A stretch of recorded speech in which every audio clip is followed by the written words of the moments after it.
Shalom saudara yang terkasih di dalam nama Tuhan Yesus Kristus. Damai sejahtera dari Tuhan kita Yesus Kristus bagi kita semua. Saudara yang terkasih, saat ini kita akan merenungkan kebenaran firman Tuhan. Namun sebelumnya mari kita bersatu di dalam doa. Puji syukur kami kembalikan kepadamu, Bapa yang bertata di dalam kerajaan surga. Kami bersyukur untuk setiap penyertaan-Mu yang memberikan kami sukacita, sehingga kami dapat mensyukuri setiap anugerah dan kasih-Mu yang melimpah di dalam kehidupan kami. Pada saat ini kami ingin merenungkan kebenaran firman-Mu. Tuhan tolong kami, pimpin kami, sehingga kami boleh mengerti dan memahami kebenaran firman-Mu. Dalam nama Tuhan Yesus kami berdoa. Amin. Saudara yang terkasih, renungan kita pada hari ini dengan tema bersukacita dan berdoa. Firman Tuhan terambil dari 1 Tesalonika 5 ayat 16 sampai dengan 17. Beginilah firman Tuhan. Bersukacitalah senantiasa, tetaplah berdoa.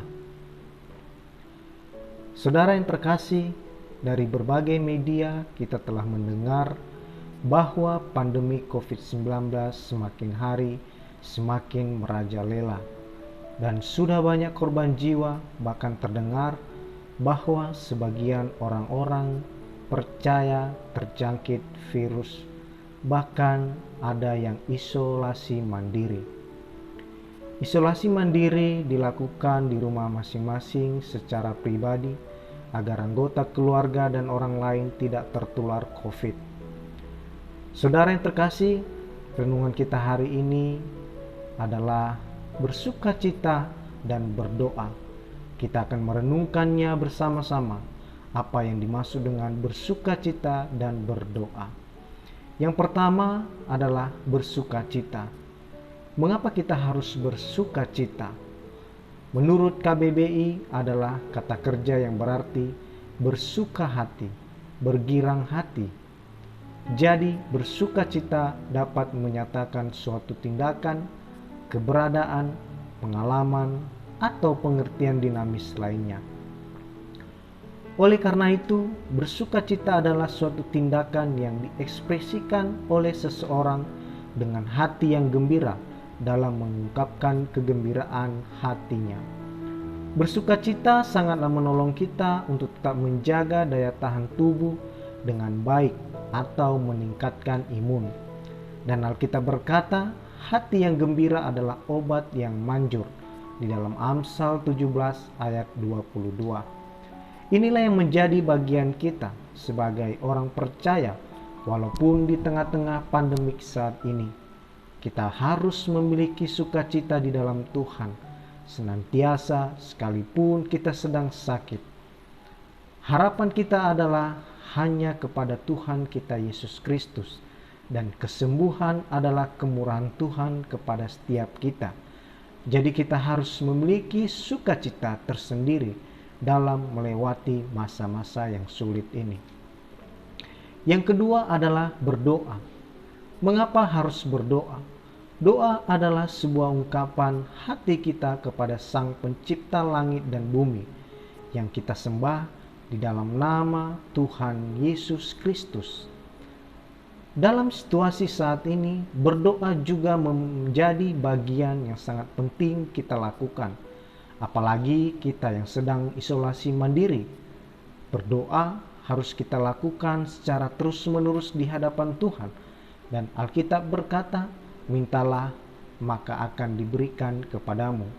Di dalam Matius 7 ayat 7a.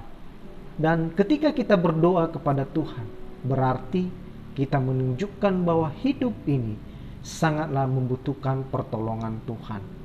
Saudara yang terkasih, dengan kerendahan hati, tersungkur, menjerit, menangis di hadapan Tuhan Yesus yang mestinya kita lakukan untuk memperoleh belas kasihan Tuhan. Ingat orang buta yang disembuhkan Tuhan Yesus.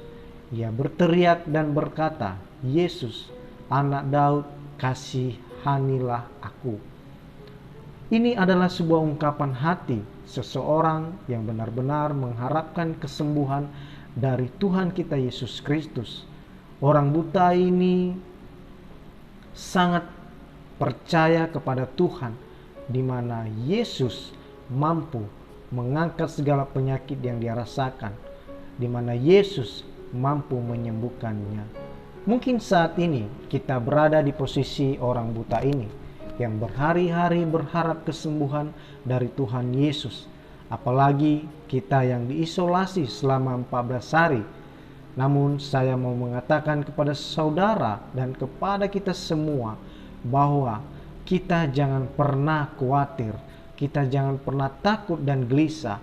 Alangkah baiknya kita senantiasa bersukacita, berdoa di hadapan Tuhan untuk memperoleh kekuatan sehingga kita dapat menjalani hari-hari kita.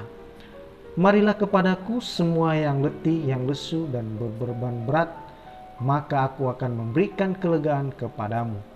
Ini adalah ajakan Tuhan Yesus kepada kita semua untuk datang di hadapannya sebagai anak-anaknya, sebagai pengikut Kristus. Mestinya kita harus menyerahkan setiap pergumulan, persoalan yang kita alami pada saat ini. Bahkan di dalam sakit kita pun, kita harus menyerahkan kepada Tuhan kita Yesus Kristus. Apa yang harus kita lakukan sebagai pengikut Kristus? Yang pertama adalah bersukacita senantiasa dalam Tuhan. Karena sukacita dapat menjadi obat yang manjur dan meningkatkan daya tahan tubuh kita. Yang kedua adalah tetaplah berdoa kepada Tuhan dengan mengucap syukur dalam segala hal.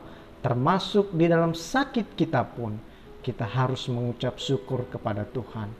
Saudara yang terkasih, doa dan harapan kiranya kita bisa melakukan firman Tuhan ini di dalam kehidupan kita, dan kiranya saudara-saudara yang mengalami kelemahan tubuh dalam sakit dipulihkan dengan darah Tuhan Yesus Kristus dan dimampukan untuk dapat menjalani setiap pencobaan yang terjadi dalam hidupnya.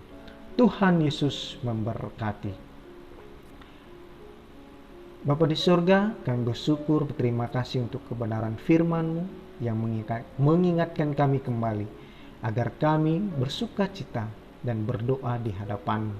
Itulah yang harus kami lakukan Tuhan di tengah-tengah pandemi pada saat ini. Kami percaya Bapa, sukacita, damai sejahtera akan Tuhan limpahkan di dalam kehidupan kami. Berkati firman-Mu, materaikan firman-Mu di dalam hidup kami. Dalam nama Tuhan Yesus Kristus kami berdoa. Amin.